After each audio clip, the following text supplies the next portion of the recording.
د ښاغلي وحید فقیري د مهم خبرونو 309 برخه. د افغانستان د روغتیا وزارت وایي چې د یکشنبې په ورځ په کابل کې 1500 افغانان د کورونا لپاره ټیسټ کړل. د 280 کسانو ټیسټ مثبت راوخوت. دوهم ټیسټ دا تصدیق کړه چې له 280 کسانو څخه د 80% خلکو ټیسټ مثبت دی. په کابل کې د کورونا د ټیسټ دا وښوده چې په هیواد کې د کورونا وایرس په چټکتیا سره خورېږي او د 10 څخه تر 50% کابلیانو کې خور شوی دی. په افغانستان کې کابل تر بل هر ولایت زیات د کورونا کیسونه لري. دا راز د افغانستان د روغتیا وزارت وايي اټکل کیږي چې د کورونا وایرس به 100,000 افغانان ووژني. د برتانیې مشهور اخبار ګارډین لیکي په افغانستان کې د کورونا 215 نوې قضیې تصدیق شوې دي.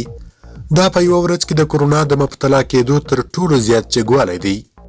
بلخوا په کندهار کې د پولیو 6 نوې قضیې کشف شوې دي.